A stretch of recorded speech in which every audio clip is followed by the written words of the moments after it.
à toi qui en cet instant écoute ce podcast. Je m'appelle Patricia Verneret, je suis auteure, formatrice par la voix et coach de vie.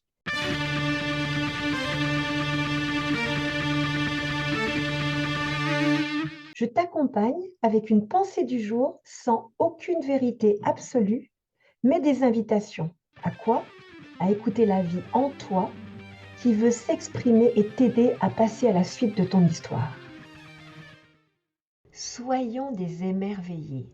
S'émerveiller qui pourrait se traduire par waouh, un regard, une fleur, une saveur, une rencontre viennent de toucher une partie de nous qui ne s'y attendait pas.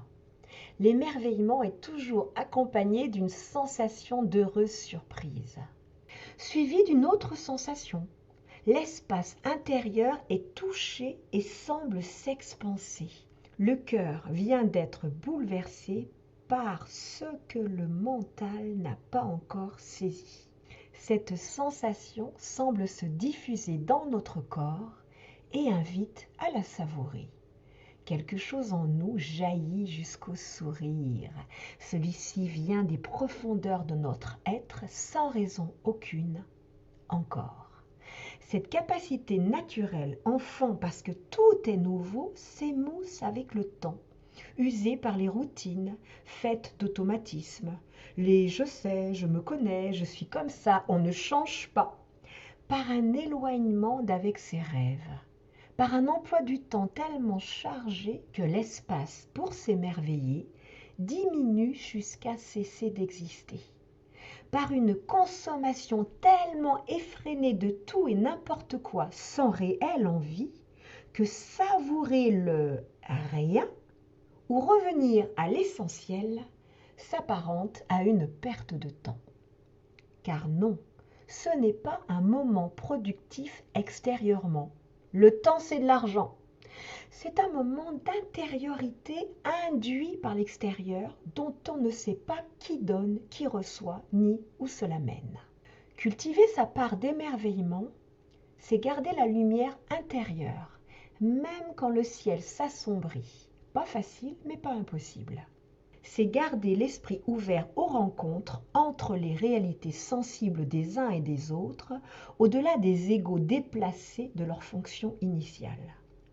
C'est maintenir le cœur ouvert à la beauté qui se dégage de tout quand on sait la regarder.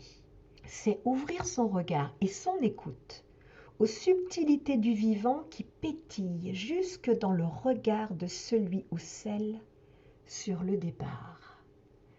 L'émerveillement invite à l'exploration et rappelle qu'une seule vie ne suffit pas à faire le tour du vivant et de son vivant.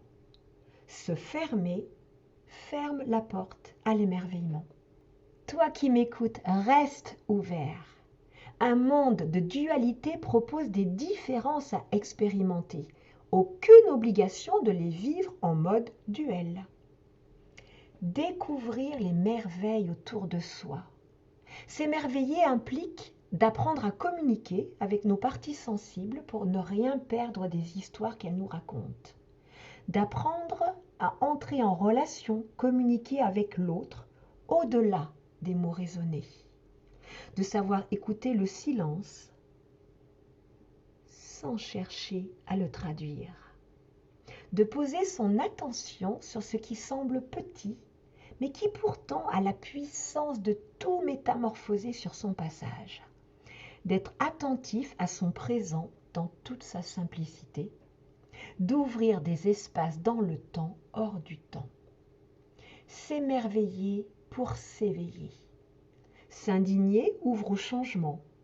S'émerveiller maintient un haut degré d'énergie vitale essentielle au changement. On ne peut s'émerveiller que du nouveau. Et le nouveau est partout autour de nous quand on sait le voir. La voie s'ouvre par la réceptivité à ce qui est invisible au mental, mais perceptible à la sensibilité. L'émerveillement vient de changer quelque chose en moi, en touchant un je ne sais quoi, et je ne l'ai pas vu venir. Il a ouvert mon cœur par surprise, mais avec douceur et dans la joie. Soyons des émerveillés histoire de s'éveiller à d'autres destinées. Toi qui m'écoutes, tu le comprendras en cette fin de podcast. Je t'invite à t'émerveiller, à retrouver cette capacité d'émerveillement si tu l'as perdue et à la solliciter un petit peu plus que hier si tu l'as maintenue dans ta vie. Pour t'y aider, je t'invite à solliciter un petit peu plus que d'habitude ta sensibilité en te rappelant que le mot sensibilité vient du latin sentire, capable de recevoir des impressions perceptibles. Que sens-tu? Ce podcast se termine. J'espère qu'il t'aura mis en mouvement pour te rapprocher un peu plus de ton être profond. N'oublie pas, toi seul sais ce qui est juste pour toi-même. Merci pour ton écoute.